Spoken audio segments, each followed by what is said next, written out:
My husband pleaded with me not to attend his law school graduation. Why? I asked. He smirked. I don't want anyone finding out you're just a waitress. Then, icy cold, he added, I'll tell them you're dead. Don't ever reach out again. I left in tears. Years later, on his wedding day, my phone wouldn't stop buzzing. His mother, his bride, everyone demanding to know what had happened. Can you imagine hearing your husband, the man you slaved for, bled for, sacrificed everything for, tell you, don't come to my graduation. I don't want people knowing you're just a waitress. And then, the absolute gut punch. He'd been telling everyone you were dead. What the hell happened next? That's right. 2 weeks before the biggest day of his life, Samuel dropped that bombshell. I'd already requested the day off from Riverside Diner. I'd already picked out the nicest dress I owned, a simple navy blue one I bought secondhand but had dry cleaned for the occasion.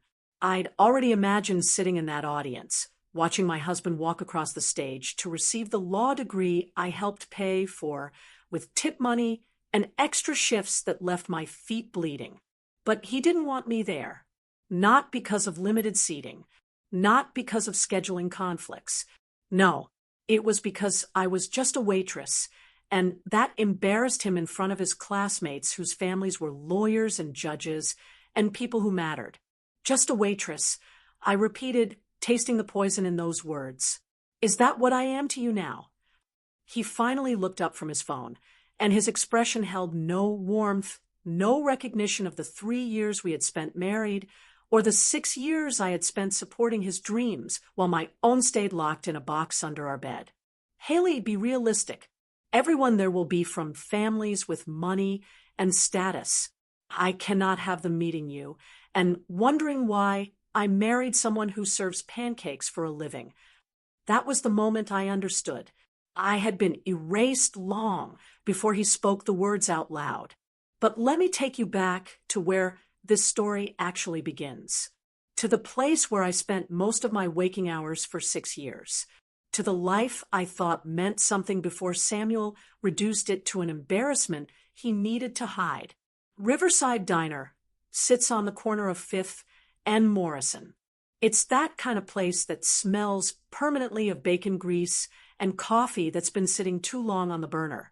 The vinyl booths are cracked and patched with duct tape in 3 different colors.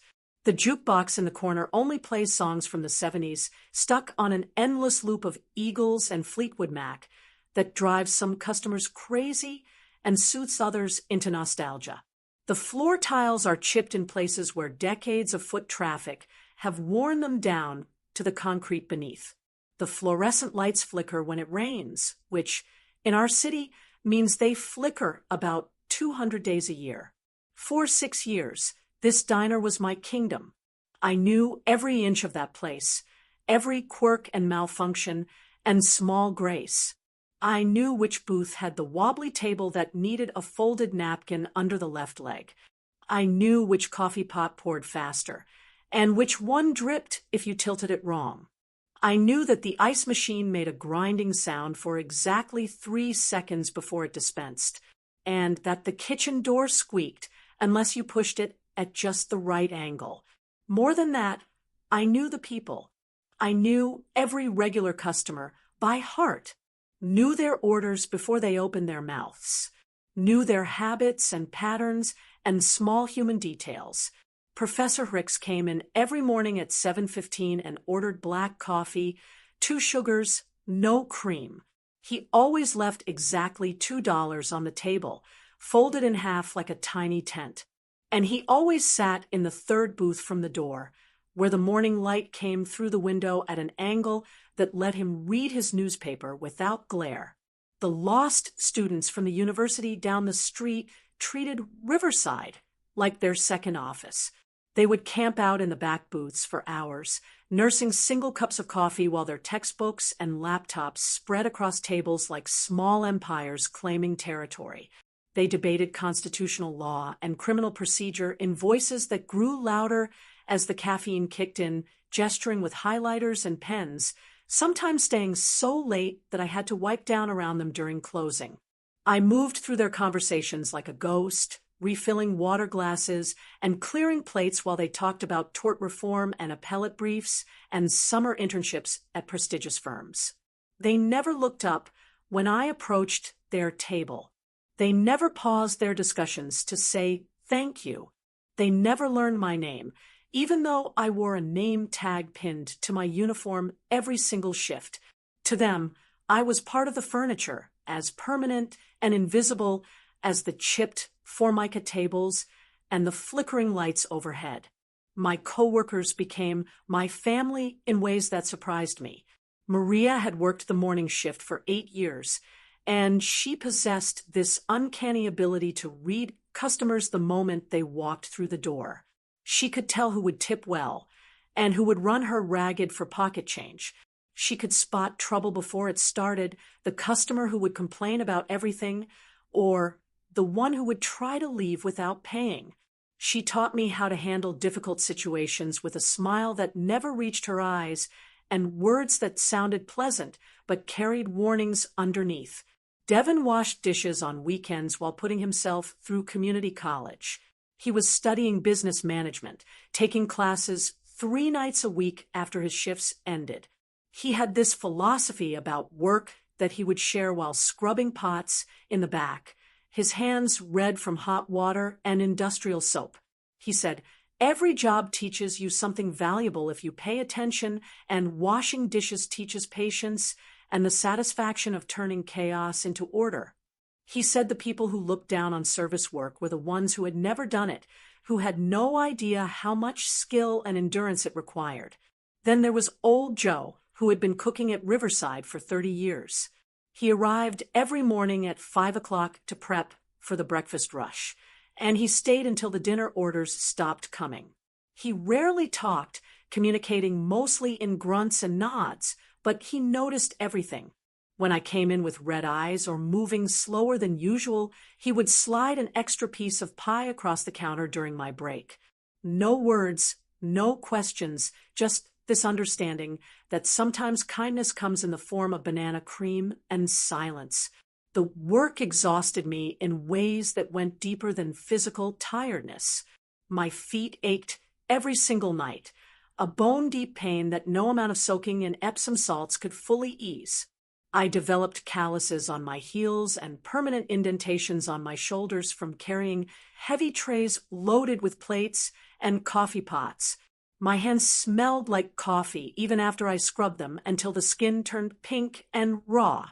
I learned to smile through rudeness and condescension, to swallow anger when customers snapped their fingers at me or called me sweetheart, in voices that made the word sound like an insult. But there was dignity in this work that I came to understand over time, a value the outside world refused to acknowledge because it measured worth in college degrees and salary brackets rather than reliability and honest effort. I showed up for every shift on time. I worked holidays and weekends without complaint. I learned every aspect of the job until I could run the entire front of house by myself if needed. I took pride in doing the work well, in making sure coffee cups stayed filled and orders came out correct and customers left satisfied, even if they never bothered to learn my name. I met Samuel Thornton 3 years ago at this very diner. He came in late one Tuesday night during finals week, looking exhausted and broke. He sat in the back booth with a stack of law textbooks and counted out change to see if he could afford both coffee and food. I watched him separate quarters from dimes, his shoulders hunched with the particular tension of someone doing math they did not want to finish. I brought him coffee and a grilled cheese sandwich, and when he tried to pay, I told him it was a mistake order that would just go to waste if someone did not eat it. That was a lie. I paid for the sandwich myself out of my tip money, but something about him in that moment reminded me of my younger brother who had struggled through community college, and I could not stand watching someone go hungry while studying. Samuel looked up at me with gratitude that seemed genuine, and we started talking. He told me about law school, about the pressure and the competition, and the constant fear that he was not smart enough or connected enough to make it in a field dominated by people from wealthy families. I told him about working at the diner, about the strange satisfaction of making someone's day slightly better with a good meal and friendly service. We talked until my shift ended, and then he walked me to the bus stop, even though it was out of his way. We started dating within a month. He would come to the diner during my breaks, and we would sit in the back booth drinking coffee and talking about everything and nothing. He made me laugh with stories about his eccentric professors and competitive classmates. I made him feel grounded, he said, like there was life outside the pressure cooker of law school. Within 6 months, we were married at the courthouse with Maria and Devin as witnesses. We could not afford a real wedding or even a nice dinner afterward, but it did not matter because we were young and in love and convinced that our feelings could overcome any practical obstacle. Those early months of marriage felt like true partnership. We lived in a cramped apartment above a laundromat, the kind of place where you could hear every conversation through the thin walls and smell whatever your neighbors cooked for dinner. Our furniture came from thrift stores and curb alerts. Our dishes were mismatched. Our bed frame was held together with duct tape and optimism, but it was ours, and we were building it together. Samuel would stay up late, studying while I soaked my aching feet after double shifts. We would fall asleep, tangled together on our second-hand couch, too tired to make it to the bedroom. We whispered about the future we would build once he graduated and started his career. He talked about opening his own practice someday, about defending people who could not afford expensive lawyers, about using his education to help people rather than just accumulate wealth. I believed him because I wanted to believe that we shared the same values, that we both understood what it meant to work hard for something meaningful. I supported him in every way I knew how. When his student loans were delayed and rent came due, I covered it with tip money I had been saving for new work shoes. I wore my old shoes for another 6 months, even though the soles had worn through, and my socks got wet when it rained. When Samuel needed expensive textbooks and bar prep materials, I picked up extra shifts and went without new clothes for over a year. My winter coat had a broken zipper, but his study materials arrived on time. When he was stressed about exams, I made sure the apartment stayed quiet. I worked evening shifts so he could study during the day without interruption. I bought his favorite foods, even when money was tight, because I thought small comforts mattered during difficult times. I believed I was investing in our future together, that his success would be our success because we were a team. I can see now how wrong I was, but back then, I worked until my feet literally bled.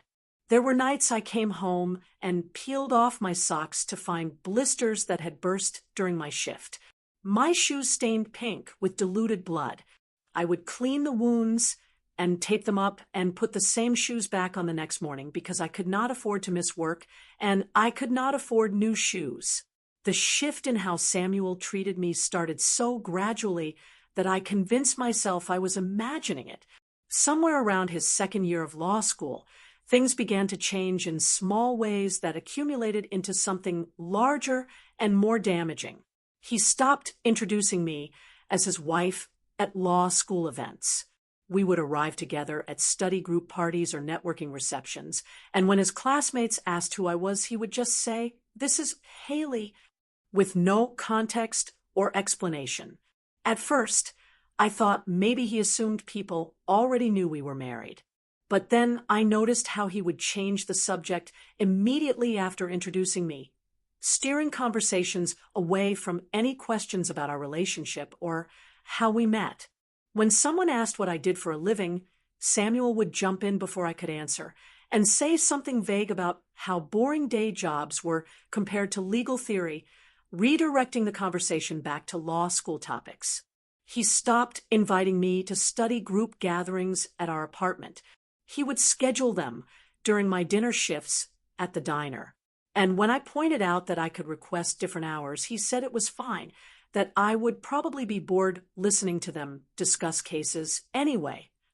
I accepted this explanation because I wanted to believe it, because the alternative was too painful to acknowledge.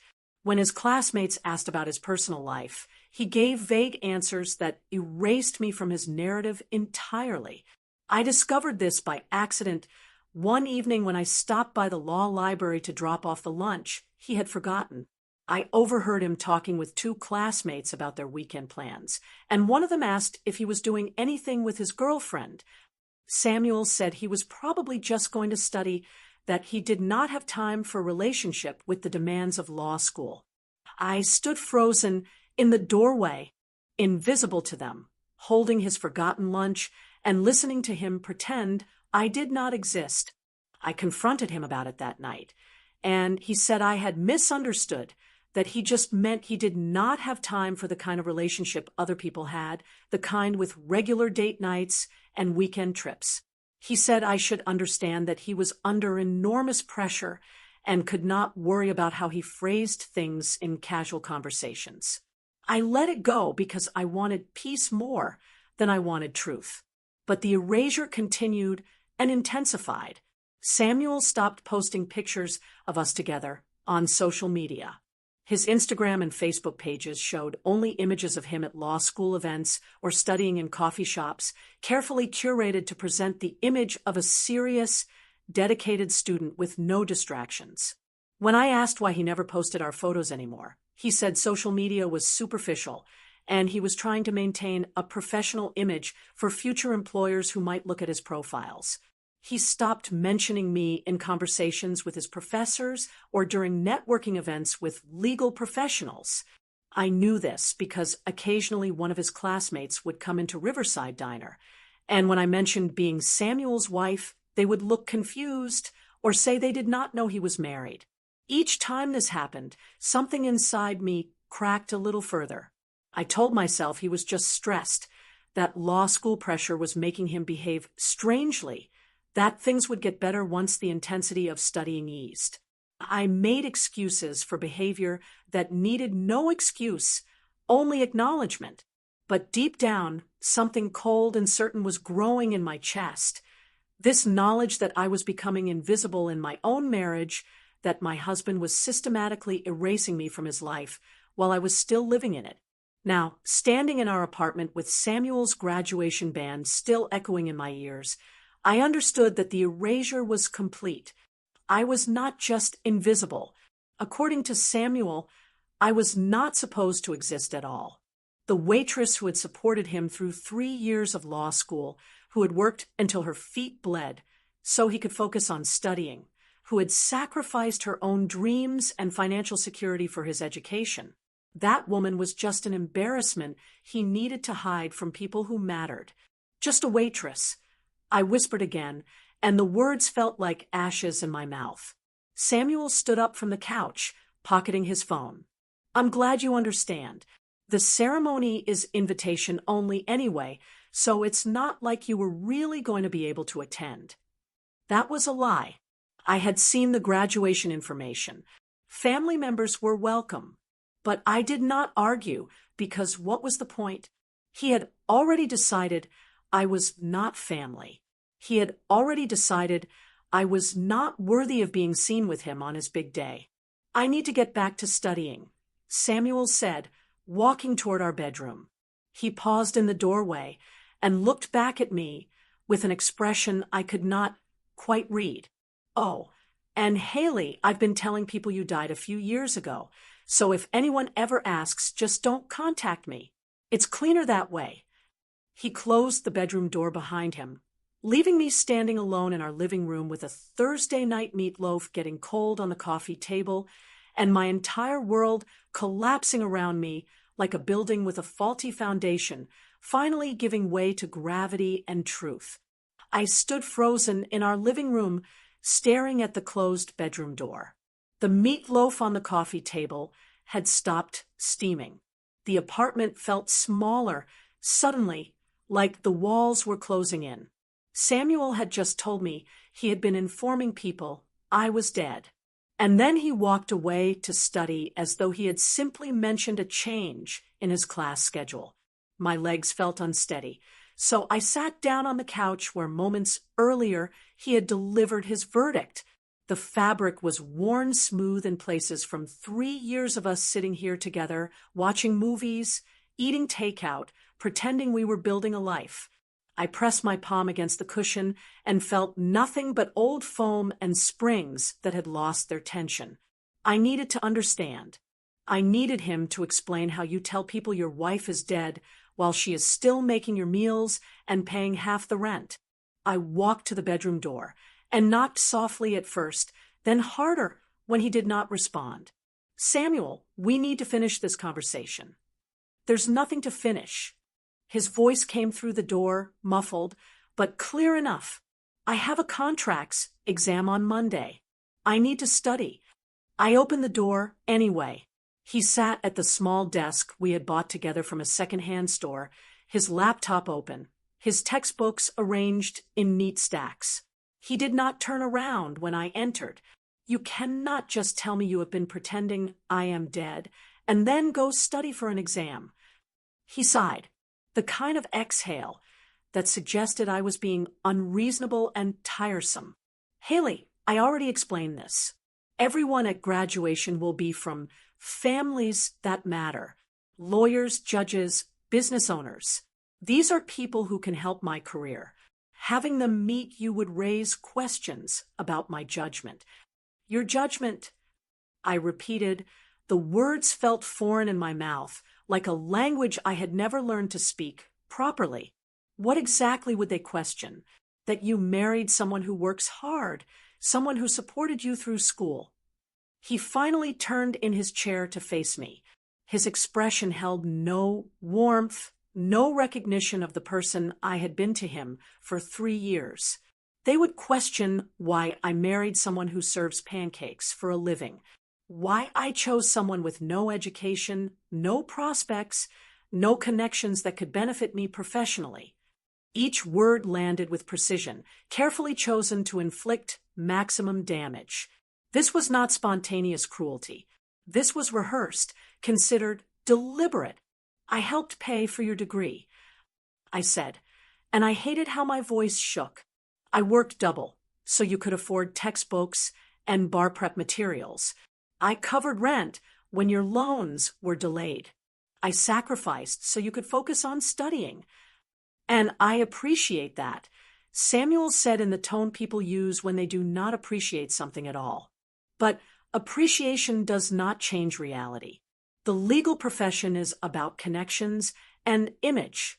I cannot build the career I want while being associated with someone whose greatest accomplishment is remembering how people take their coffee. The casual dismissal of my entire existence burned worse than outright hatred would have. Hatred at least acknowledges that someone matters enough to inspire strong feeling.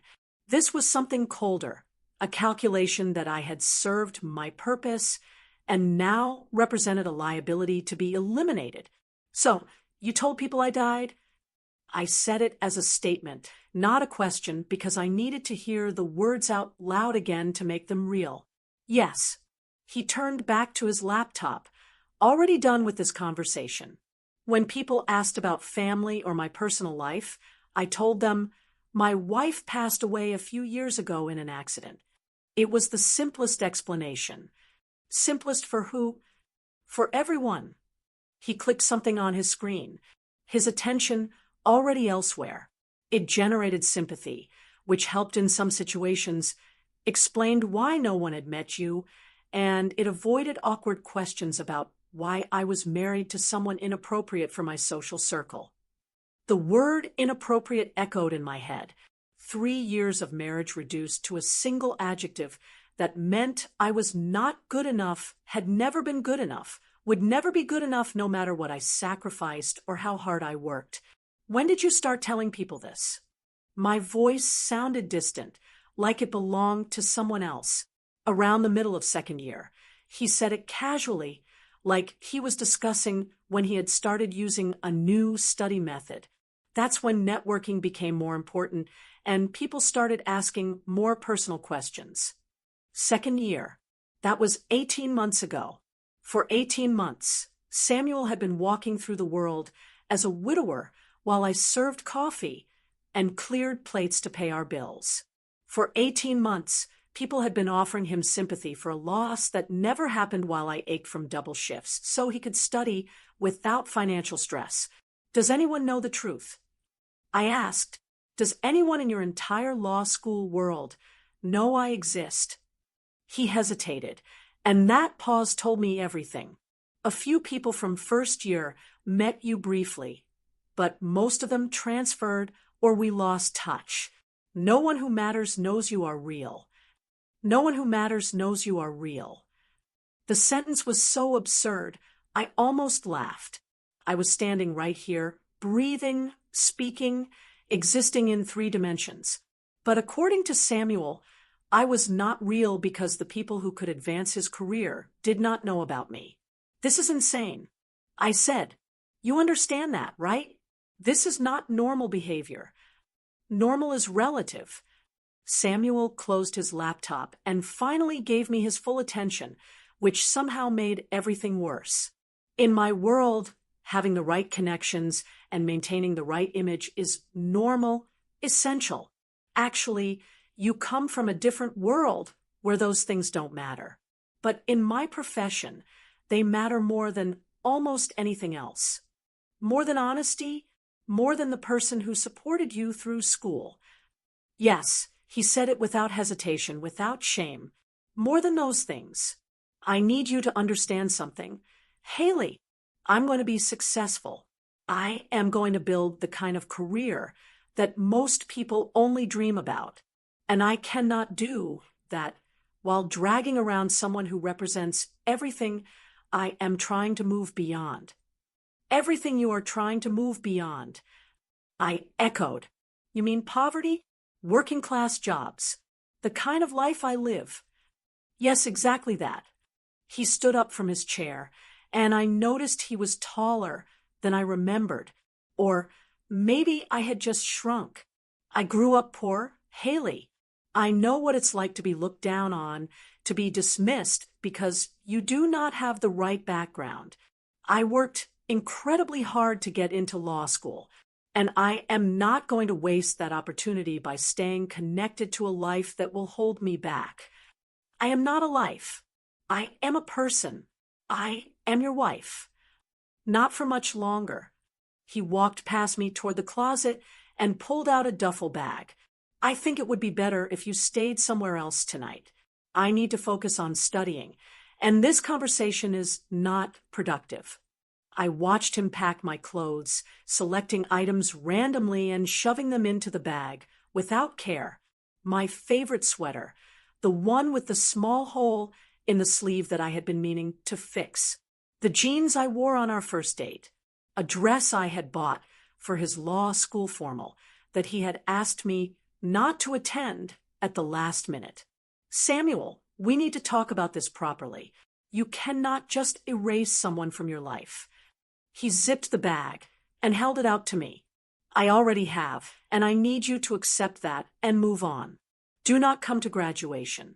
Do not contact me at school or at work.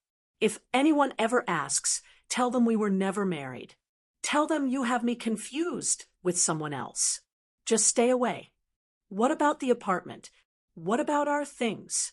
I will handle the apartment. Take what you need tonight, and I will have the rest sent wherever you end up. He pulled out his phone and started typing. I am texting you my sister's address. You can stay there tonight if you need to. Your sister knows about this. Emma knows we are separating. She does not need to know the details. He set the duffel bag at my feet like he was dismissing a servant. I am going to continue studying now. Please be gone when I come back out. He walked back into the bedroom and closed the door. I heard the lock click into place. I stood in the living room holding the duffel bag he had packed for me, looking around at the apartment we had shared for 3 years. The second-hand couch where we used to fall asleep together.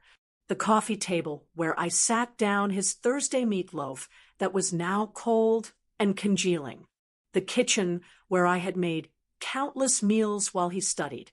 The bathroom where I had soaked my bleeding feet after working doubles to cover his expenses. None of it had ever been ours. It had been his, and I had just been borrowing space in it until he decided I was no longer useful. I picked up my phone and called my sister Emma. She answered on the second ring. "Can you come get me?" My voice sounded steadier than I felt. "I need somewhere to stay tonight." Emma did not ask questions. She just said she would be there in 20 minutes and told me to wait outside. I grabbed the duffel bag Samuel had packed and walked out of the apartment without looking back. The hallway smelled like someone's dinner cooking, something with garlic and tomatoes. Normal life continuing normally for people whose worlds were not collapsing. I waited on the front steps of the building. The evening air was cool, and I had not thought to grab a jacket. Cars passed on the street. People walked by with shopping bags and briefcases, heading home to lives that made sense. I sat there feeling like I had been hollowed out, like someone had reached inside and scooped out everything that made me recognizably human, leaving just a shell that looked like Haley but contained only emptiness. Emma pulled up in her old Honda, and I climbed into the passenger seat without speaking. She looked at me, at the duffel bag, at my face that must have shown everything. "What happened?" she asked quietly. "He told people I died," I said, and then he told me to leave. Emma reached over and squeezed my hand. She did not say anything else. She just drove, and I watched the city lights blur past the window, thinking about how you can be alive and dead at the same time, how you can exist and not exist depending on who is telling the story. We pulled up to Emma's apartment complex, and she helped me carry my hastily packed belongings inside. Her guest room was small but clean, with a bed that had too many pillows and curtains that blocked out the street lights. She brought me tea that I did not drink and sat with me while I stared at the wall, trying to comprehend how love turns into annihilation. "Do you want to talk about it?" Emma finally asked. I shook my head. Talking required energy I did not have, explanations for things I did not understand myself. "Okay," she said. "I will be in the next room if you need anything. Anything at all." After she left, I lay down on the bed, fully clothed, and stared at the ceiling. Somewhere across town, Samuel was studying for his contracts exam, probably relieved to have me gone, probably already planning how to maintain his fiction of being a tragic widower. And I was here, officially erased, but inconveniently still breathing, trying to figure out how to exist in a world where the person who promised to love me had decided I was better off dead. The divorce papers arrived 3 weeks later, slid under Emma's door in a manila envelope with no return address. I found them on a Tuesday morning while Emma was at work, sitting on the doormat like they had been waiting patiently for me to wake up and acknowledge their existence. I carried the envelope to the small kitchen table and opened it with hands that no longer shook. Grief had transformed during those 3 weeks at Emma's apartment, hardening from something fluid and overwhelming into something clearer and more solid. The papers inside were exactly what I expected: petition for dissolution of marriage, irreconcilable differences due to lifestyle disparity. That bloodless legal phrase reduced 3 years of my life to a bureaucratic checkbox, as though the violence of being erased could be captured in standardized court documents. I signed them that afternoon with a pen Emma kept in a drawer full of batteries and takeout menus.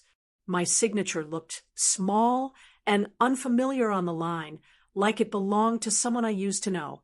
I mailed the papers back that same day, standing at the post office counter while the clerk weighed the envelope and asked if I wanted tracking. I said no. There was nothing inside worth tracking. Within a week, I had moved into a studio apartment above a used bookstore on Maple Street. The rent was cheaper than what I had been paying with Samuel, and the landlord was an elderly man named Mr. Chin. who asked no questions when I explained I needed a place immediately. The apartment had slanted floors that made furniture placement difficult, and a radiator that clanked loudly at random intervals throughout the night. But the windows faced east, and every morning the sunrise painted the walls in shades of golden pink that made the space feel less like an ending and more like a beginning. I furnished it slowly with pieces from thrift stores and curb alerts. A reading chair with faded upholstery that was still comfortable, a small wooden table that wobbled unless I folded a napkin under one leg, mismatched dishes from the Goodwill bins, plants for the windowsill that I kept alive through sheer determination, as though their survival was somehow connected to my own. Each purchase felt like reclaiming territory, like building something that belonged only to me with no ghosts of failed partnership haunting the corners. I returned to work at Riverside Diner the Monday after I signed the divorce papers. Walking through that door felt both familiar and strange, like returning to a place you left as one person and entering as someone completely different. Maria was wiping down the counter when I arrived for my shift, and she looked up with an expression that held no pity, just solid understanding. "You back for good?" she asked. "Yeah, I am back." She nodded once and handed me a clean apron. "Table 6 needs coffee, and the couple at the window booth are ready to order." That was it. No intrusive questions about what had happened or where I had been. Just the routine of work that required my attention and gave me something concrete to do with my hands and mind. I tied the apron around my waist and picked up the coffee pot. And for the first time in weeks, I felt steady. Maria noticed the dark circles under my eyes that no amount of concealer could fully hide, but she never pressed for details. She just made sure I ate during my breaks, appearing with toast or soup that she claimed was extra from a canceled order. When I needed a moment to collect myself in the bathroom, she covered my tables without comment. Her kindness was practical and unobtrusive, the kind that does not demand gratitude or explanation. Devin was working the weekend shift when I came in on Saturday, his hands red from hot water and industrial soap as he scrubbed pots in the back. He had this way of talking while he worked, sharing observations about life that sounded like philosophy disguised as casual conversation. "You know what I figured out about dishes?" he said while I was filling salt shakers during a slow period. "Every single one starts out dirty. Food stuck on, grease baked on, stains that look permanent. But if you just keep working at it, keep scrubbing, eventually it comes clean. Nothing stays ruined forever if you put in the work." I looked at him, at this 20-year-old kid putting himself through community college while washing dishes, and I realized he understood more about resilience than most people twice his age. "That's a good philosophy," I said. He grinned. "Yeah, well, dishes teach you things if you pay attention. Patience, mostly, and the fact that a fresh start is always possible." Old Joe started making my favorite comfort foods without being asked. I would be working my section, and he would slide a plate of grilled cheese and tomato soup across the kitchen counter, catching my eye with a gruff nod that said more than words could. Sometimes it was his special mac and cheese, the kind he only made when someone needed it. Sometimes it was pie, still warm from the oven with extra whipped cream. These people saw me. They valued my work and my presence in ways that had nothing to do with who I was married to or what credentials I held. They measured worth differently than Samuel's world did, in reliability and kindness and the small daily acts that kept the diner running. For the first time in years, I felt visible, and that visibility was healing in ways I had not expected. Emma checked in regularly, showing up at my new apartment with groceries I had not asked for, and wine I definitely needed. She never said the words, "I told you so." Even though she had every right to, she had met Samuel exactly 3 times during our marriage, and each time she had come away with observations she kept mostly to herself. "He looks at other people at parties like he is shopping," she had mentioned once carefully after a holiday gathering, like he is always scanning for someone more interesting or useful. I had defended him, then made excuses about networking being part of law school culture. But Emma had been right. She had noticed how Samuel stopped mentioning me in his social media posts, how his Instagram transformed from images of us together to carefully curated shots of him alone at coffee shops and law libraries, presenting the image of a serious student with no distractions or complications. Now she just showed up with takeout from my favorite Thai place, and we would sit on my wobbling table eating pad Thai while watching terrible reality television. She provided sarcastic commentary about the manufactured drama on screen that made me laugh until I cried. And those moments reminded me that not everyone I loved had betrayed me, that some bonds survived even when others shattered completely. I developed routines that were entirely mine. Saturday mornings I walked to the farmer's market 3 blocks from my apartment, buying fresh vegetables I cooked in my tiny kitchen. Sunday evenings I spent in the bookstore downstairs where Mr. Chin let me browse for hours without any expectation that I would buy anything. I read novels about other people's problems and memoirs about survival. And slowly I began to understand that my life was not over, just different than I had planned.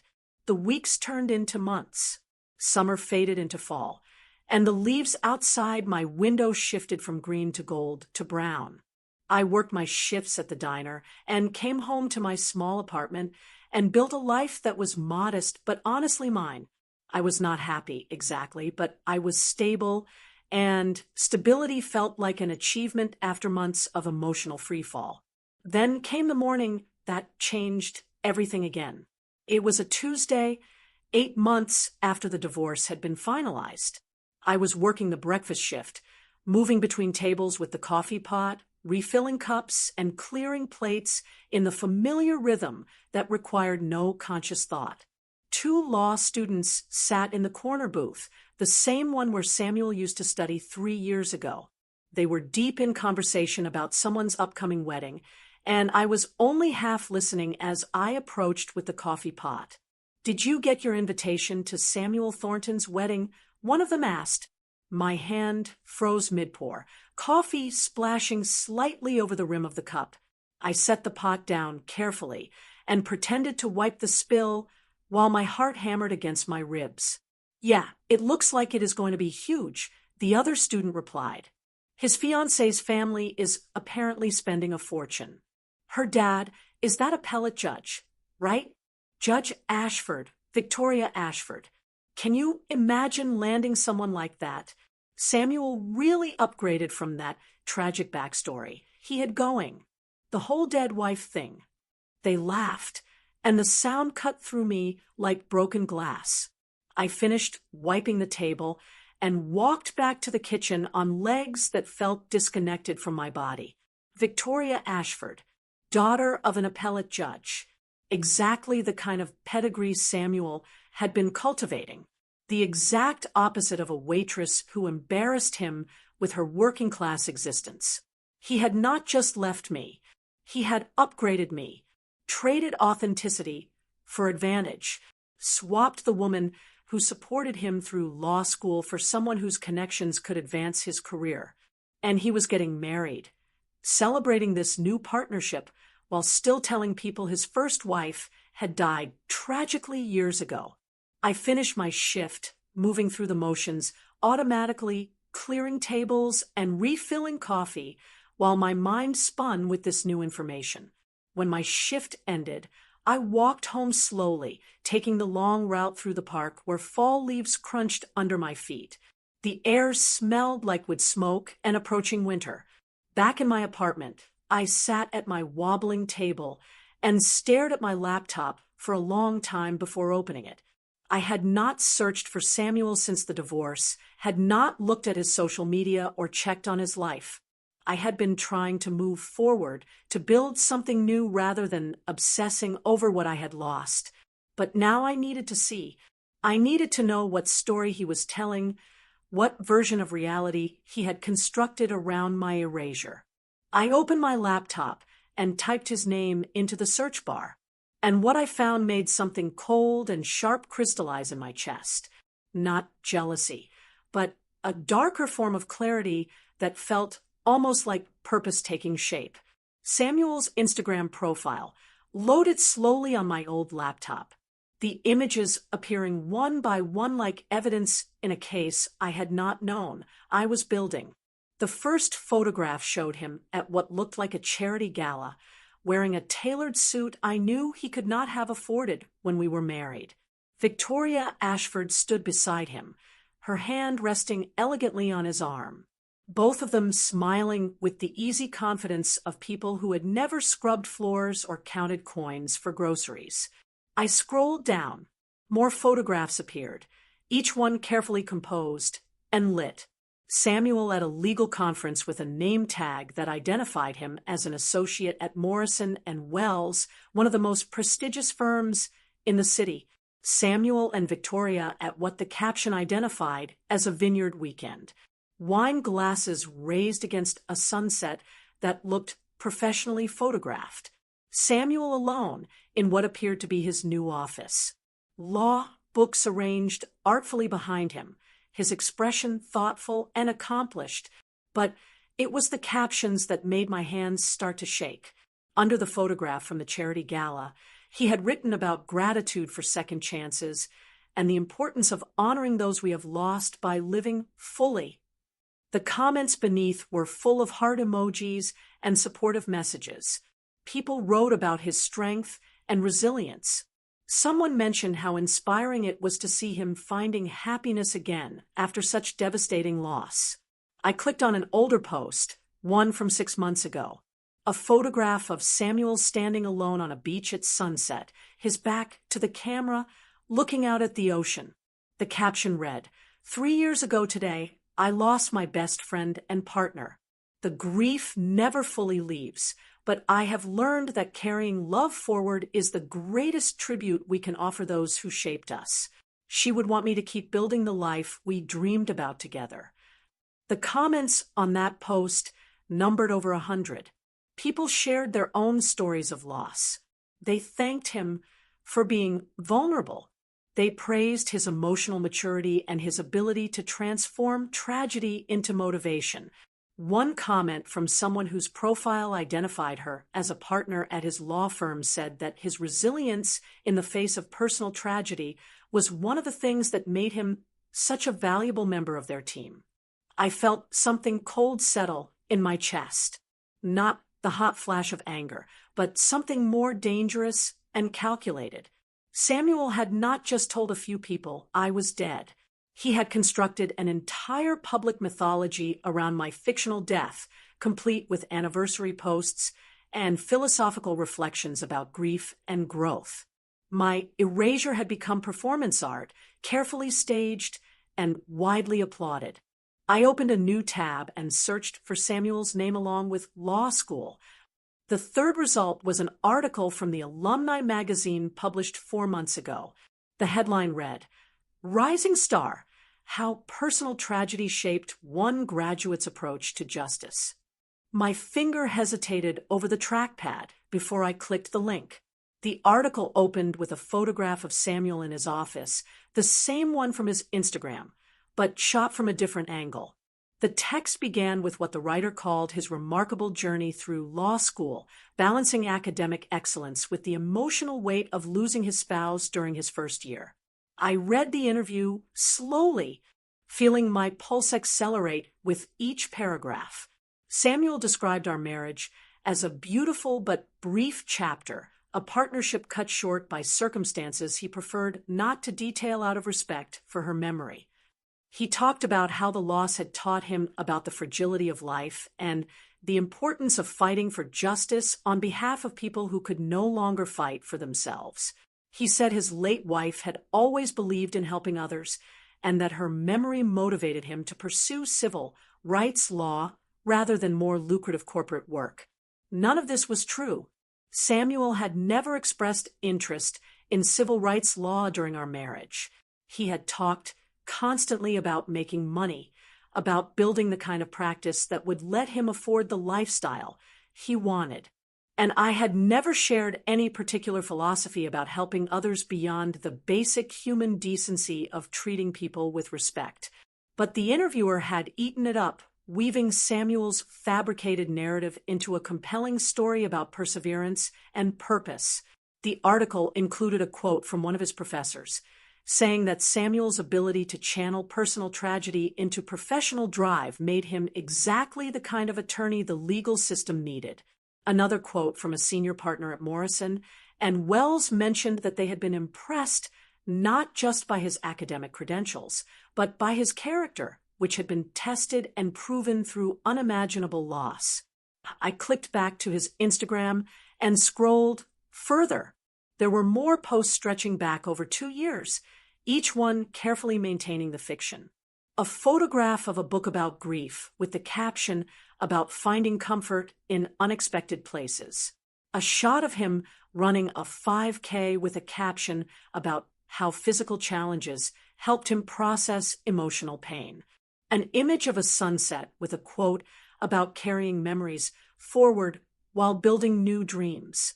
The performance was meticulous. He had created an entire digital memorial to a version of me that had never existed. A saintly dead wife whose loss made him more sympathetic, more admirable, more hireable. Every post generated dozens of supportive comments. Every public display of grief earned him social capital that translated directly into professional opportunities. I found his LinkedIn profile next. His bio mentioned overcoming personal adversity during law school, though it was more subtle than his Instagram presence. But the recommendations from professors and colleagues made references to his resilience and emotional strength. One recommendation specifically mentioned his ability to maintain excellence despite circumstances that would have derailed most students. Then I found the engagement announcement. It had been posted 2 months ago on both his profile and Victoria's. The photograph showed them on what looked like a yacht. Victoria's left hand displayed prominently to show an engagement ring that probably cost more than I made in 6 months. The caption talked about finding love again after loss, about being grateful for second chances, about honoring the past while embracing the future. Victoria's parents had commented with congratulations and heart emojis. Samuel's colleagues from the law firm had written supportive messages. Friends I did not recognize shared their happiness for him. And threaded through all of it was this underlying narrative of the tragic widower who had suffered and healed and now deserved his happy ending. I clicked on Victoria's profile. Her Instagram was equally curated, full of photographs from charity events and gallery openings and weekend trips I had only seen in magazines. She was beautiful in the way that expensive education and good breeding create, polished and poised and utterly confident. Her bio mentioned her work at a nonprofit legal foundation and her passion for criminal justice reform. There were several posts about Samuel, each one glowing with affection and admiration. In one caption, she wrote about how his strength in the face of tragedy had inspired her to live more fully. In another, she mentioned how honored she felt to be chosen by someone who understood the preciousness of love because he had lost it once before. She had no idea. Victoria Ashford, daughter of an appellate judge, graduate of an elite university dedicated to justice and reform, had no idea she was marrying a man who had casually erased his living wife from existence because she embarrassed him. She thought she was getting the grieving widower who had transformed pain into purpose. She had no idea she was getting the man who had told me I was better off dead than sitting in his graduation audience. I closed the laptop and sat in the darkness of my studio apartment. The radiator clanked its familiar rhythm. Outside my window, I could hear traffic and distant voices, and the normal sounds of a city going about its evening.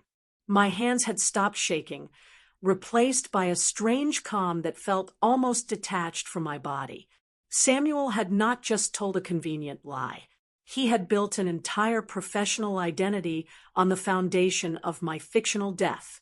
Every connection he had made, every job opportunity he had received, every expression of sympathy and admiration he had collected, all of it was contaminated by this fundamental deception. He had weaponized my erasure, turning it into social capital that opened doors and generated trust. The unfairness of it was staggering. I had given him 3 years of marriage and 3 years before that of friendship and support. I had worked until my feet bled, so he could focus on studying. I had sacrificed my own financial security and my own dreams to help him build his future. And he had repaid me by killing me off and using my corpse as a stepping stone to success. But what struck me most was not just what he had done to me. It was what he was doing to everyone else. Victoria thought she was marrying someone honest and emotionally mature. His colleagues thought they were elevating someone whose character had been tested by tragedy. His clients would trust him because they believed his personal suffering had made him compassionate and dedicated to justice. All of them were being deceived, and none of them knew it. I stood up and walked to the window, looking out at the street below. A couple walked past holding hands. A teenager sat on the bus stop bench, scrolling through her phone. An elderly man walked a small dog that kept stopping to sniff every tree. Normal life continuing normally while I stood here holding knowledge that could detonate through Samuel's carefully constructed world like a bomb. Some lies are too big to let stand unchallenged. Some betrayals demand a response, not because revenge will heal anything, but because silence becomes complicity. I thought about Victoria walking down the aisle toward a man she did not really know. I thought about Samuel's colleagues and clients trusting him based on a foundation of fiction. I thought about all the people who would attend his wedding next weekend and celebrate him without understanding what kind of person they were applauding. This was not about making Samuel suffer, though I would not pretend that thought held no appeal. This was about refusing to stay dead. This was about resurrecting the truth, just enough to crack the carefully polished surface he had spent months building. This was about giving Victoria and everyone else in Samuel's fabricated world a chance to see who he really was before they invested any more of their trust and respect in someone who did not deserve it. I opened my laptop again and created a new email account, something anonymous and untraceable. Then I started researching wedding venues, guest lists, contact information for key people in Samuel's professional and personal life. I worked methodically, taking notes in a notebook I bought specifically for this purpose, building a careful architecture of truth that would deploy at exactly the right moment. By the time I finished, it was nearly midnight. My coffee had gone cold hours ago, but I had a plan. And for the first time since Samuel told me not to come to his graduation, I felt something other than grief or confusion or hollow determination. I felt purpose, clear and cold and certain, like ice forming on a winter lake. The notebook sat open on my kitchen table the next morning, filled with names and numbers and details I had collected through the night. My coffee had gone cold while I worked, but I barely noticed. I was building something precise, a structure of truth that would stand on its own without requiring me to be its architect in any visible way. Victoria's social media had provided the wedding venue without my needing to ask a single question.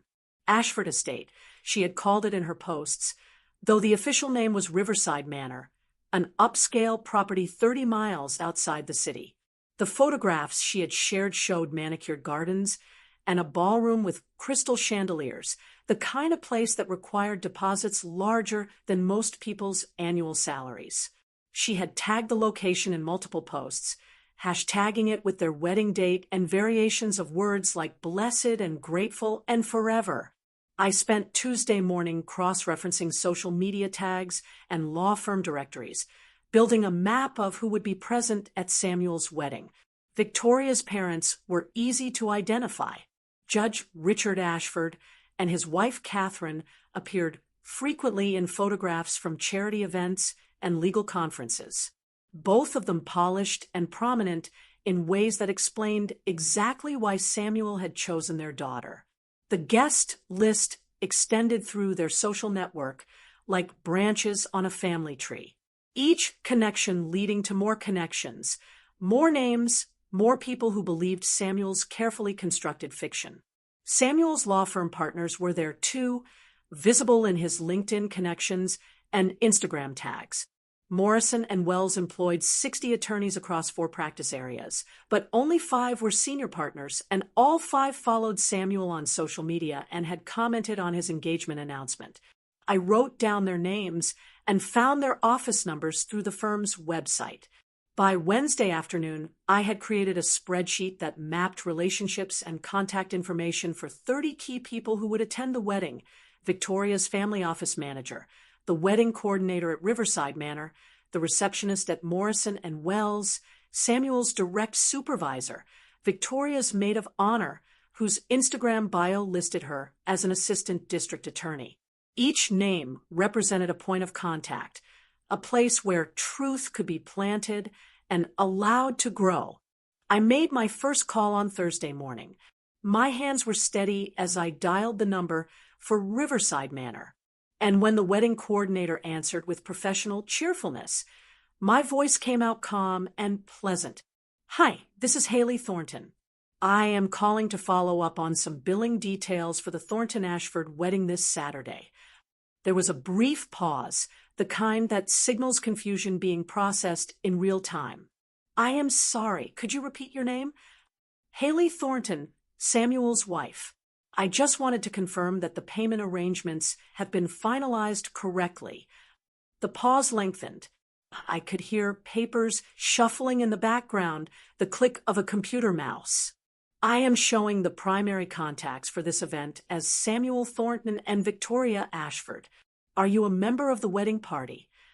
"I am his wife," I said again, letting the words sit there without explanation or elaboration. "Is there a problem with the account?" "No, no problem at all. I just need to verify some information. Can you hold for one moment?" I held for 3 minutes while elevator music played through my phone. When the coordinator came back, her voice had shifted from confused to carefully professional. "I apologize for the confusion. I will need to contact the primary account holder to clarify the contact list. Is there a number where you can be reached?" I gave her my cell phone number and thanked her politely before hanging up. The seed was planted. The coordinator would call Samuel or Victoria to ask about the wife who had called about billing. They would have to explain. They would have to address a question that should not exist if Samuel's story about my death was true. I made the second call Friday morning to Morrison and Wells. The receptionist answered with practiced efficiency, and I asked to speak with Samuel Thornton regarding updates to spouse insurance benefits. "Of course. May I ask who is calling?" "Haley Thornton, his wife." Another pause, this one shorter, but weighted with uncertainty. "Let me transfer you to his extension." The phone rang 4 times before going to voicemail. I left a brief message in the same pleasant tone, asking Samuel to call me back about insurance paperwork that needed his signature. Then I called back and asked the receptionist to leave him a note as well, just to ensure he received the message. "I will make sure he gets this," she said. "Just to confirm, you said you are his wife?" "Yes, that is correct. Haley Thornton. He should have my number in his contacts." I could hear her typing, probably adding a note to whatever message system they used. This would sit in his inbox, flagged as important, requiring explanation to anyone who saw it. The receptionist would mention it to colleagues. People would ask questions. The fiction Samuel had constructed would develop small cracks. The third call went to Victoria's family office. The number I had found listed on Judge Ashford's law clerk's LinkedIn profile. A young woman answered, her voice bright and efficient. "Ashford Family Office. This is Jennifer. Hi, Jennifer. This is Haley Thornton. I am calling about seating arrangements for the wedding this Saturday. I wanted to confirm where Samuel's wife should be seated during the ceremony. This pause was the longest yet. I am sorry. I think there might be some confusion. The seating chart shows Samuel Thornton as a single guest being seated with the groom's party. Are you a +1 who was added late? No, I am his wife. We have been married for several years, actually. Is there a problem with the seating arrangements? Let me pull up the guest list. Can you spell your last name? I spelled it carefully while she typed. The silence that followed told me exactly what she was finding, which was nothing at all. I am not seeing your name on the guest list, Jennifer said, her professionalism cracking slightly into confusion. And the information we have shows Samuel as unmarried. Are you certain you have the correct wedding? Samuel Thornton and Victoria Ashford, this Saturday at Riverside Manor. That is the wedding I am asking about. Yes, that is correct. But I really think there has been some mistake. Let me get your contact information, and I will have someone from the family reach out to you to clarify. I gave her my phone number and email address, thanked her for her help, and ended the call. 3 calls, 3 different sources of confusion, all landing in Samuel's world in the 72 hours before his wedding. Each one required explanation. Each one raised questions that had no good answers. I made 2 more calls that afternoon. One to the florist listed in Victoria's Instagram posts, asking about delivery arrangements and mentioning I was Samuel's wife. One to what appeared to be Victoria's college roommate based on social media tags, leaving a voicemail congratulating her on being in the wedding party and introducing myself as someone who looked forward to meeting her at the ceremony. Each call was brief, professional, and deliberately confusing. I was not lying about who I was. I was simply existing in spaces where Samuel had declared me non-existent, speaking truth into a narrative built entirely on fiction. The calls would generate conversations. People would mention them to other people. The confusion would spread like ripples in water, reaching Samuel from multiple directions at once. I knew from 3 years of marriage that Samuel was someone who needed control over every detail of his image.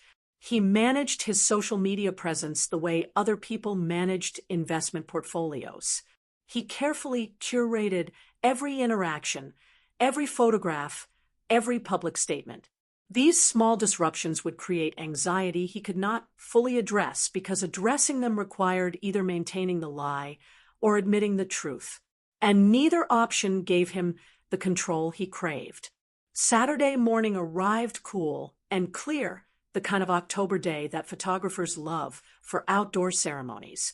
I woke early and dressed carefully in the navy blue dress I had originally planned to wear to Samuel's law school graduation. The one I had dry cleaned for an occasion I was never allowed to attend. I applied minimal makeup and pulled my hair back in a simple style.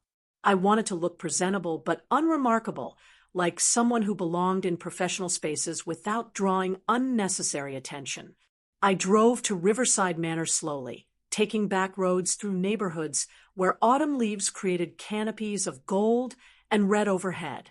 The estate appeared at the end of a long driveway lined with oak trees, the main building a restored Victorian mansion, surrounded by gardens that looked like they required a full-time staff to maintain. Workers were already setting up when I arrived at 9 in the morning. White chairs arranged in perfect rows on the lawn. Floral arrangements being positioned near an arbor where Samuel would stand in a few hours. A string quartet setting up their instruments and music stands. Catering vans parked behind the building. Staff members in black and white uniforms carrying supplies through service entrances. I parked across the street in a small public lot that served a walking trail, positioning my car where I had a clear view of the main entrance, but remained far enough away to avoid notice.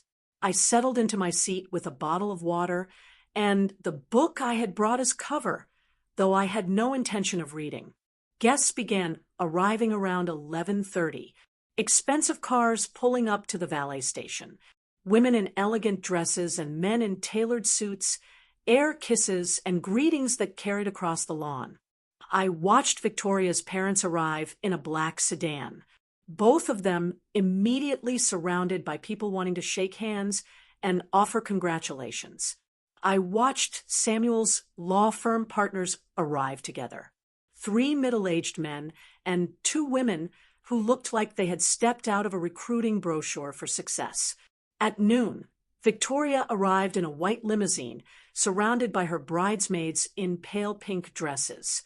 Even from across the street, I could see how stunning she looked, how perfectly she fit into this world of manicured lawns and crystal chandeliers.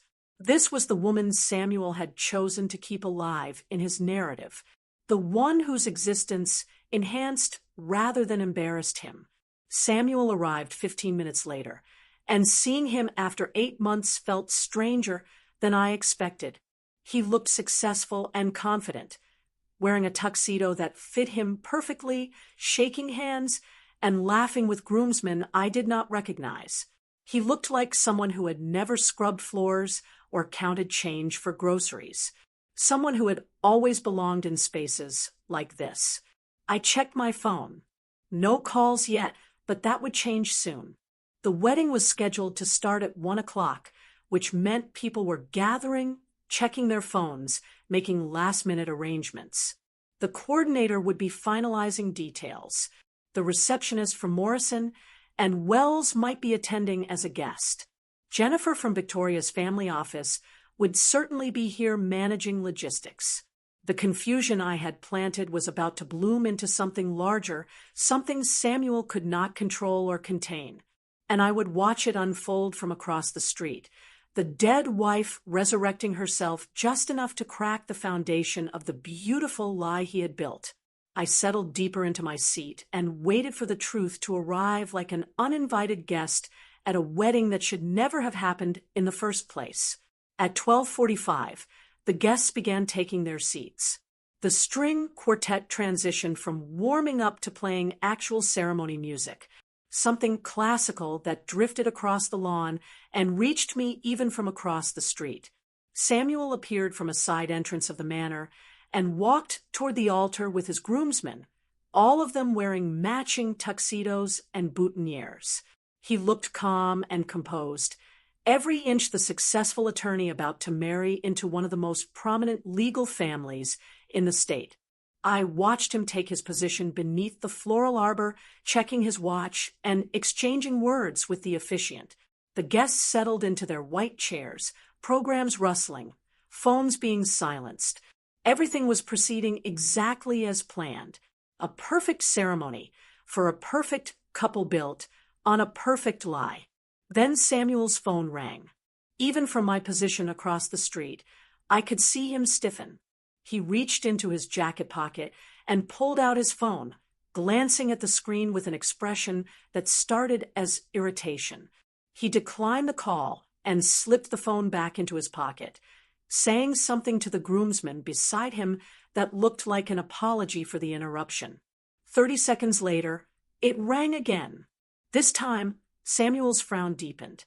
He pulled the phone out again, stared at the screen longer, and I watched his jaw tighten in a way I recognized from 3 years of marriage.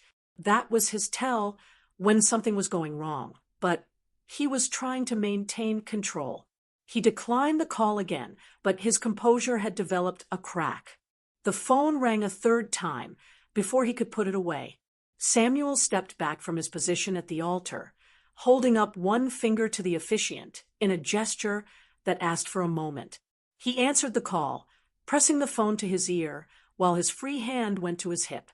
I could not hear what was being said, but I could read his body language, the way his shoulders hunched forward, the sharp gesture he made with his hand, the growing tension in his posture, as whatever explanation he was trying to give clearly was not satisfying the person on the other end. Guests in the front rows began turning in their seats, whispering to each other. The officiant looked uncertain about whether to wait or try to proceed. One of the groomsmen approached Samuel and said something, but Samuel waved him away without taking the phone from his ear. Then I saw Victoria's mother stand up from her seat in the front row. Catherine Ashford had her own phone pressed to her ear, and her expression had shifted from composed matriarch to someone dealing with an unexpected crisis. She walked quickly toward the altar area, her elegant dress not quite suited for the pace she was moving. She reached Samuel just as he was ending his call, and she immediately began speaking to him while gesturing at her own phone. I watched Samuel shake his head, watched him try to explain something, but Catherine's expression was transforming from confused to suspicious. She kept pointing at her phone, her voice carrying across the lawn in fragments I could not fully make out, but whose tone was unmistakably demanding answers. Other guests were checking their phones now. I could see the ripple effect moving through the rows of white chairs as people pulled out devices and looked at screens, then looked at each other with confused expressions. The wedding coordinator appeared from somewhere behind the manor, practically running across the lawn with her tablet clutched in both hands. She reached Samuel and Catherine and tried to show them something on her screen, her mouth moving rapidly in what looked like an attempt to explain a situation that made no sense. One of Samuel's law firm partners stood up from his seat, a man I recognized from LinkedIn as Richard Morrison, one of the founding partners of Morrison and Wells. He made his way to the front with the deliberate stride of someone accustomed to taking charge in crisis situations. When he reached the growing cluster of people near the altar, he pulled out his own phone and showed Samuel something on the screen. Samuel's face had gone from irritated to genuinely panicked now. His hand ran through his hair, disrupting the careful styling. He was talking rapidly, gesturing with both hands, trying to explain something to multiple people at once. But whatever he was saying was clearly not resolving the confusion, because more people kept approaching with phones and questions. The string quartet had stopped playing. The sudden silence made the chaos at the altar even more noticeable. Guests were standing now, craning their necks to see what was happening, whispering speculation that grew louder as the delay continued. Then I saw Victoria. She emerged from the manor in her wedding dress, surrounded by her bridesmaids in their pale pink gowns. She was supposed to wait for her musical cue before making her entrance. But something had clearly gone wrong with the timing. She took 3 steps onto the lawn before she seemed to register that the ceremony had not started, that something was very wrong at the altar, where her groom should have been waiting calmly for her arrival. Victoria gathered her dress and walked quickly toward the cluster of people near the arbor, her face shifting from bridal joy to confusion to something harder. As she got closer, I watched her reach Samuel, watched her grab his arm and pull him slightly away from the others. They stood face to face, and even from across the street, I could see the intensity of whatever conversation was happening. Samuel was trying to calm her down, his hands making placating gestures. But Victoria was not having it. She stepped back from him, one hand going to her mouth in a gesture that looked like shock. Her mother moved to her side immediately, and now Samuel was surrounded by the 2 most important women in his fabricated life, both of them clearly demanding answers he could not provide without destroying everything. Judge Ashford stood up from his seat in the front row, his expression grave. He approached the group at the altar with the measured pace of someone who had presided over countless courtrooms and knew how to project authority even in chaos. When he reached Samuel, he said something brief, and I watched Samuel's face drain of color. More phones were ringing now. More guests were checking messages. The wedding coordinator was frantically typing on her tablet, probably trying to reach other vendors or contact someone who could explain what was happening. Samuel's law firm partners had gathered in a small cluster, speaking among themselves, and glancing toward the altar with expressions that ranged from concerned to professionally suspicious. Victoria's hand had dropped from her mouth to her side, and she was staring at Samuel with an expression I recognized from my own experience. It was the look of someone watching a person they thought they knew transform into a stranger. Her mother had an arm around her shoulders, but Victoria seemed barely aware of the support. I checked the time on my phone. 10 minutes had passed since the ceremony was supposed to start. 10 minutes of Samuel's carefully constructed world collapsing under the weight of simple truth. The dead wife calling about billing. The dead wife inquiring about insurance benefits. The dead wife asking about seating arrangements. Each call a small bomb detonating in his fiction, creating confusion that multiplied and spread until it could no longer be contained or explained away. Samuel pulled out his phone again and appeared to be making a call himself now, probably trying to reach me, trying to figure out how to stop what was already in motion. But I had turned my phone off hours ago. There was nothing he could say that would put this back together. Judge Ashford was speaking to the officiant now, and I could read the body language clearly enough. The ceremony was being delayed indefinitely.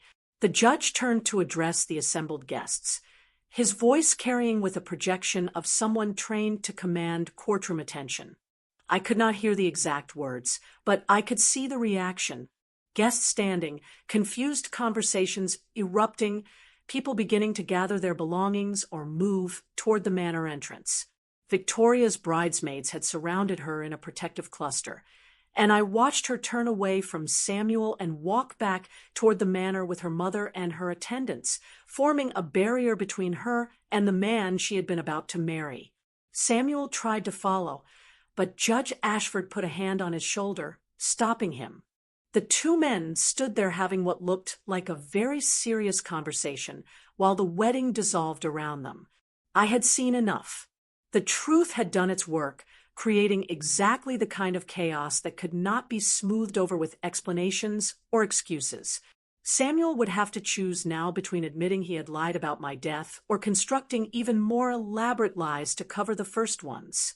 Either choice would cost him something significant: his credibility, his relationship with Victoria, his standing at the law firm that had elevated him based on a character assessment built on fiction. I started my car and pulled slowly out of the parking lot. In my rearview mirror, I could see the scene continuing to unfold. Guests streaming toward their cars or clustering in confused groups. The wedding coordinator standing alone near the arbor, staring at her tablet like it might contain answers. Samuel still talking with Judge Ashford, his gestures growing more desperate. The ghost he had tried to create had spoken from beyond the grave he dug, and the message was devastatingly simple. I'm still here. I exist. And lies, no matter how carefully constructed or widely believed, eventually collide with truth in ways that cannot be managed or controlled. I drove back toward the city slowly, taking the scenic route through neighborhoods where families were having normal Saturday afternoons. Children playing in yards, people washing cars, couples walking dogs. Regular life continuing for people whose worlds had not just collapsed under the weight of fundamental deception. My phone stayed off in my purse. I did not need to hear Samuel's explanations or excuses. I did not need to witness the aftermath directly. I had done what I came to do, which was not to destroy him, but simply to stop being dead, to exist loudly enough in the right spaces at the right time that his fiction could no longer hold. The revenge I needed was not violence or dramatic confrontation. It was just this, the truth deployed precisely, allowed to spread through his world like cracks in ice. What happened next was not my concern. I had served my final notice. The waitress he dismissed as beneath his ambition had proven capable of serving him one last thing he could not send back or ignore. I was alive, inconvenient, unmarketable, completely real, and that finally was enough. I drove home through the Saturday afternoon traffic, the autumn sun filtering through trees that lined the highway in shades of copper and gold. My hands were steady on the steering wheel, my breathing calm, and even there was no rush of adrenaline, no triumphant feeling coursing through my veins. Just this quiet sense of completion, like closing a book after reading the last page and setting it carefully on the shelf where it belongs. When I reached my studio apartment, I climbed the narrow stairs and unlocked the door to find everything exactly as I had left it that morning. The reading chair by the window, the plants on the sill catching the afternoon light, the small table with its folded napkin under one leg. My space, my sanctuary, untouched by the chaos I had created 30 miles away at an estate I would never visit again. I made tea and sat by the window, watching the street below, where normal life continued its normal patterns. A mother pushed a stroller past the bookstore. 2 teenagers sat on the bench at the bus stop, sharing earbuds and laughing at something on a phone. An elderly man walked his dog, stopping patiently while the animal investigated every tree and lamppost. The world kept turning, indifferent to the small earthquake I had triggered in Samuel Thornton's carefully constructed reality. My phone stayed off for the rest of the weekend.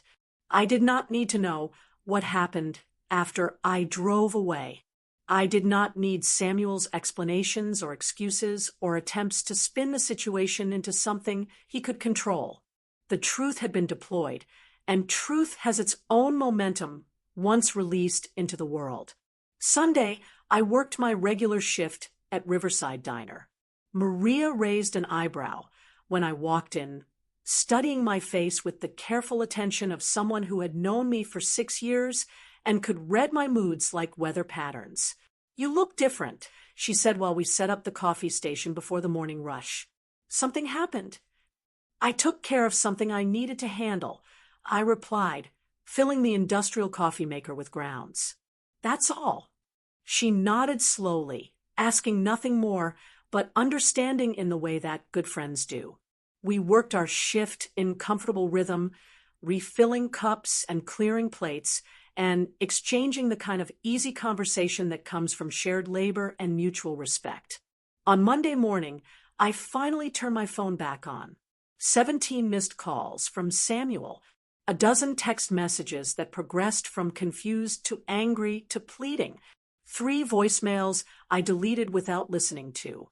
I blocked his number and went about my day as though nothing unusual had occurred, because in the architecture of my own life, nothing had changed except the weight I no longer carried. Tuesday afternoon, Emma called while I was reorganizing the storage closet at the diner during my break. "So, I heard some interesting gossip," she said without preamble, about a certain wedding that apparently went sideways this weekend. "Did it now?" I said, moving cans of tomato sauce to a higher shelf. "My friend Jennifer works as a paralegal at Whitman and Cross. She was invited to the Thornton Ashford wedding because her boss does work with Judge Ashford. She said it was the most awkward ceremony she has ever attended." I said nothing, just kept organizing cans while Emma continued. "Apparently, it was delayed by almost half an hour because the groom was getting calls and messages about his dead wife, who turned out to be not so dead after all. Jennifer said Victoria was in tears. The judge looked ready to call the whole thing off, and half the guests were on their phones trying to figure out what was happening." "Sounds complicated," I offered neutrally. "The ceremony eventually went forward, but Jennifer said the reception was tense. Like everyone was pretending everything was fine, while clearly nothing was fine. And now people are talking. Law firms love gossip, and a story about someone faking a spouse's death for sympathy is exactly the kind of thing that spreads." Emma paused, and I could hear the question she was not quite asking. "I appreciate you letting me know," I said, "but I'm not really interested in following up on any of it. What happens in Samuel's world is not my concern anymore." "Fair enough," Emma said. I just thought you should know that whatever you did, it worked. People are asking questions he can't answer well. After we hung up, I finished organizing the closet and returned to my shift. The information Emma shared settled into my awareness without generating any particular emotion. Samuel's world was cracking in the ways I knew it would once truth entered the foundation. What happened next was between him and the people he had deceived, none of whom were my responsibility to protect or inform. The weeks that followed fell into the familiar patterns of my rebuilt life. Morning shifts at the diner, afternoon walks through my neighborhood, evening hours in my apartment reading or cooking simple meals that pleased only me and required no one else's approval. I had returned to the rhythm that sustained me, and I found it both sufficient and satisfying in ways that surprised me. 3 days after the wedding, Emma forwarded me a screenshot from social media without additional commentary. The image showed Samuel and Victoria at what appeared to be their reception, both of them dressed in wedding attire and smiling for the camera. But even through the filtered and edited photograph, something looked wrong. The smiles were too tight. Victoria's eyes held no warmth. Samuel's hand on her waist looked more like obligation than affection. The post had been shared by someone I did not know, one of Victoria's cousins, based on the profile information. The caption asked a question that had generated significant discussion in the comments below. Why would someone lie about a spouse dying? What does that say about their character and integrity? The comments were divided. Some people defended Samuel, suggesting he had been the victim of a malicious prank by an unstable ex. Others expressed doubt about his honesty and questioned whether someone capable of that level of deception could be trusted in professional settings. A few pointed out that multiple sources had received calls and messages from his supposedly dead wife, which seemed more coordinated than a random prank. I saved the screenshot to a folder on my phone and then closed the application. The mythology Samuel had built so carefully was developing cracks, and sunlight was getting into the fissures. What grew in those cracks was not my concern. I had simply planted truth in soil that had been cultivated with lies, and nature would take its course from there. The months that followed brought changes to my own life that had nothing to do with Samuel or his unraveling narrative. In February, Frank called me into his office at the diner and offered me a promotion to assistant manager. The position came with increased responsibility, better pay, and regular hours that would allow me to have actual weekends off for the first time in years. "You have earned this," Frank said in his characteristically brief way. "You show up, you work hard, you treat people with respect. That matters more than fancy credentials." Maria organized a small celebration in the break room, bringing in cake from the grocery store that Joe complained about while eating 2 generous pieces. Devin created a card that everyone signed with messages about appreciation and respect and how much they valued working with me. These people had become my family in the truest sense, the ones who saw me for who I actually was and valued that person without reservation or condition. The promotion felt more meaningful than any of Samuel's polished achievements because it was built on reality rather than fiction. I would not be featured in alumni magazines or celebrated at charity galas. But I had earned genuine respect from people whose opinions I actually valued, and that made it more substantial than anything constructed on fabricated tragedy. 6 months after the wedding that almost was not, Emma mentioned over coffee that her friend Jennifer had heard updates about Samuel through the legal community gossip network that apparently functioned as efficiently as any news service. Victoria's parents hired someone to investigate after the wedding disruptions, Emma said, stirring sugar into her coffee. "They found out the truth about you, about how Samuel had been telling people you died when you were very much alive and paying half his rent." I sipped my own coffee and waited for her to continue. The marriage went forward because calling it off would have been too embarrassing for everyone involved. But Jennifer says everyone knows it's strained. Victoria apparently feels betrayed on a fundamental level, which makes sense given that her husband built their entire relationship on a massive lie. That sounds difficult for her, I said, and I meant it. Victoria had been a victim of Samuel's deception as much as I had been, just in different ways. Also, Morrison and Wells apparently had some serious conversations about Samuel's character and judgment. They did not fire him, but they are not fast-tracking him anymore either.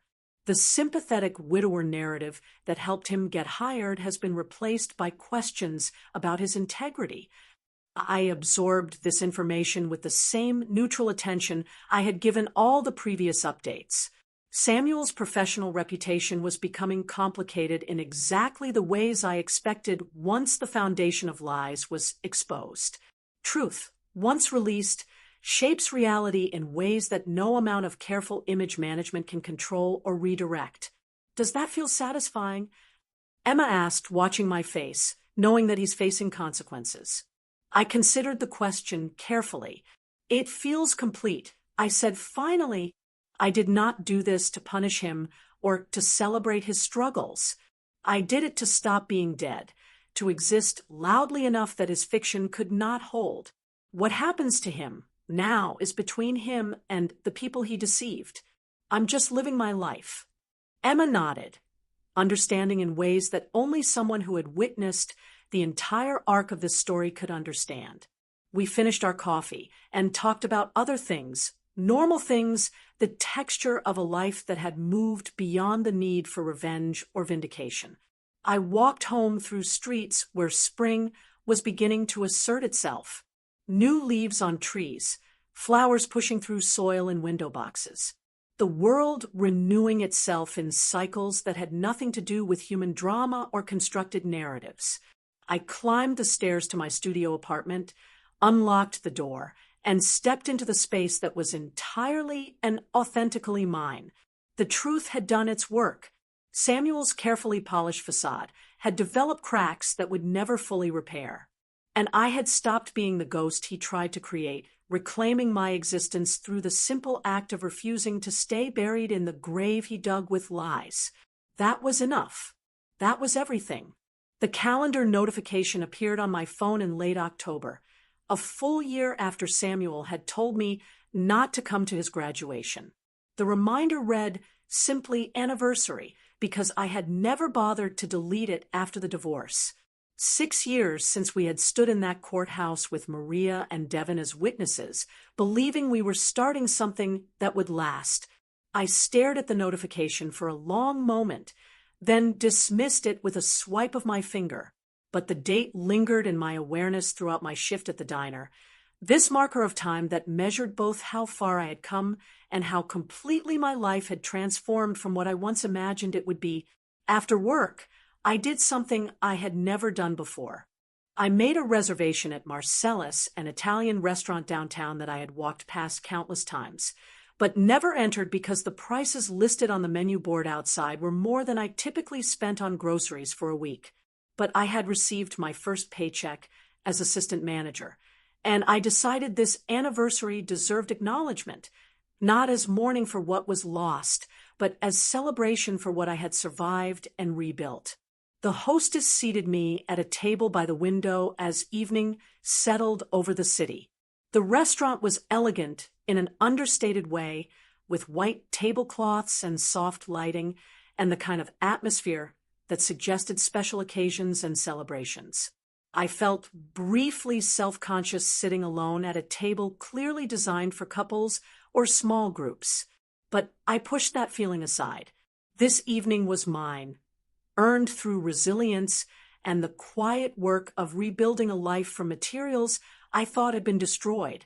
I ordered wine that cost more per glass than Samuel, and I used to spend on entire bottles from the discount liquor store near our old apartment. When it arrived, I held the glass up to the light and watched how the deep red caught and refracted the glow from the candle on the table. The first sip was rich and complex, with layers of flavor that unfolded across my tongue in ways that cheap wine never achieved. This was what quality tasted like, when you could finally afford it through your own honest work. The server brought the chef's special, a pasta dish with ingredients I could not have pronounced a year ago, but that I had learned to appreciate through small acts of treating myself well. The presentation was beautiful, each element arranged with care, that elevated the meal beyond mere sustenance into something approaching art. I ate slowly, savoring each bite, feeling completely whole in a way I had never felt even during the years Samuel and I were married. There was no one across from me making dismissive comments about my lack of sophistication or my working-class tastes. No one measuring my worth against people from better families or more prestigious backgrounds. No one treating my presence as something to be hidden or apologized for. Just me, alone at a table by the window, present in my own life without apology or shame or the constant awareness of falling short of someone else's expectations. Between courses, I watched the city lights coming on as darkness settled fully over the streets. People walked past the restaurant window on their way to wherever their Saturday evenings were taking them, a couple holding hands, a group of friends laughing about something, a woman walking alone with confident strides and earbuds blocking out the world, all of them living their own stories, facing their own struggles, building their own versions of what a good life looked like. I thought about Samuel, probably sitting down to dinner with Victoria in some equally nice restaurant, possibly even nicer given her family's resources. I wondered if he ever thought about this anniversary, if he remembered the date, or if he had successfully erased it along with all other evidence of our marriage. I wondered if Victoria knew that today marked 6 years since he had married someone he would later declare dead for convenience. But those thoughts came without the sharp edge of pain they once carried. Samuel's life was his own now, contaminated by lies he would have to manage indefinitely, but no longer connected to mine in any meaningful way. Whatever difficulties he faced were consequences of his own choices, and I had no obligation to care about or track his struggles. The server brought dessert, a small masterpiece of chocolate and cream that looked too beautiful to eat, but tasted even better than it looked. I savored it slowly while finishing my wine, feeling grateful for this moment and this meal and this life I had built from the ruins of what I once thought I wanted. Understanding settled over me as I sat there in the quiet elegance of that restaurant. Being erased from someone's story does not mean you cease to exist. It only means you exist outside the boundaries of their narrative, free to write your own story using your own words and your own truth. Samuel had tried to make me invisible through systematic erasure that culminated in my fictional death. But erasure only works if you cooperate with it. If you accept the judgment that you are not worth remembering or acknowledging, I had refused to cooperate, not through dramatic confrontation or public spectacle, but through the simple act of existing loudly enough in the right places at the right time to crack the foundation of lies he had built. The waitress he dismissed as beneath his notice had proven capable of serving him one final order he could not decline or send back to the kitchen. Truth delivered with precision at exactly the moment when it would cause maximum disruption to fiction. I paid the check and left a generous tip for the server who had made this evening special with attentive service that never felt intrusive. As I gathered my coat and purse, I caught my reflection in the darkened window glass. The woman looking back at me was not the person I had been a year ago, broken and confused in Emma's guest room, trying to comprehend how love turned into annihilation.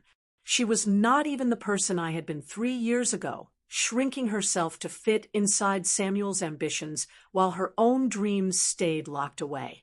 This woman was Haley Brennan, assistant manager at Riverside Diner, holder of modest achievements earned through honest work, survivor of betrayal, who had learned that being dismissed is not the same as being dismissible.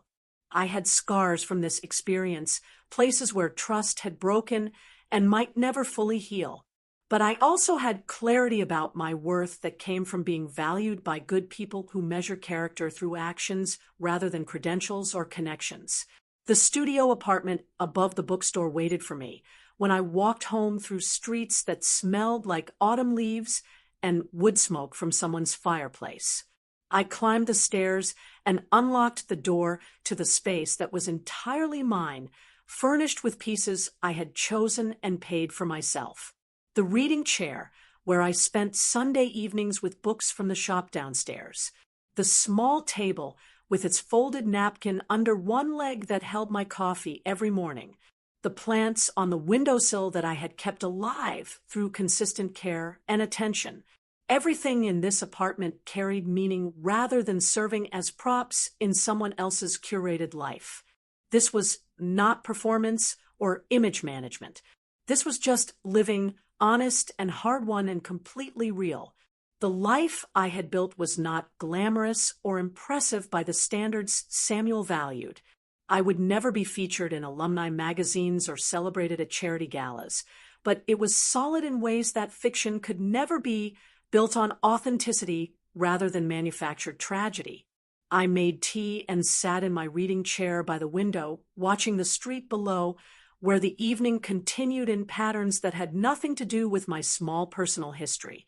A young couple walked past, arguing about something, their voices carrying up to my window before fading into distance.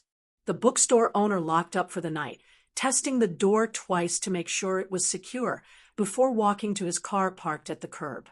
Normal life continuing normally, the way it always had and always would, indifferent to individual dramas and personal transformations. Samuel had tried to write me out of his story, to erase me so completely that I became nothing more than a tragic footnote in his narrative of perseverance and success. But stories have a way of asserting their own logic, demanding internal consistency, punishing those who falsify fundamental facts. His story would always be contaminated by the lie at its center, the dead wife who turned out to be alive and capable of disrupting his carefully planned wedding with nothing more than truth delivered precisely. My story was different. It was clean, built on survival, and the quiet power of continuing to exist despite someone else's determination to erase me. It was not a story people would tell at networking events or use to generate sympathy and professional opportunities. It was just mine, honest and hard-won and sufficient. I raised my teacup toward my reflection in the dark window, a small toast to the woman I had become, not the ghost Samuel tried to create, but someone solid and present and whole, someone who had learned that the best revenge is not destruction or punishment, but simply refusing to disappear, simply continuing to exist with dignity and honesty, while the lies collapse under their own weight. The evening stretched ahead with no demands on my time or attention. I could read or cook or simply sit in this chair, watching the city lights and feeling grateful for this ordinary, extraordinary life. Tomorrow I would work my shift at the diner. I would pour coffee and clear plates and exchange easy conversation with people who valued my presence and my contributions. I would come home to this apartment and these routines and this quiet satisfaction that came from building something real. That was enough. That was everything. The ghost had learned to live again, not by haunting the person who tried to kill her off, but by claiming her own space in the world and refusing to be anything other than fully, completely, inconveniently alive. I finished my tea and set the cup down gently on the small table. Outside my window, the city continued its evening rhythms. And inside this modest apartment above a used bookstore, I sat in my reading chair, feeling absolutely complete, defined not by someone else's shame or limited by someone else's ambitions, but by my own resilience and my own refusal to stay buried in a grave dug with lies. The anniversary had passed. The ghost had lived. And that, finally, was the entire story. If this story of truth serving justice had you hooked from start to finish, hit that like button right now. My favorite part was when Samuel's phone started ringing at the altar and his perfect facade began crumbling in real time. What was your favorite moment? Drop it in the comments below. Don't miss more compelling stories like this. Subscribe and hit that notification bell so you never miss an upload.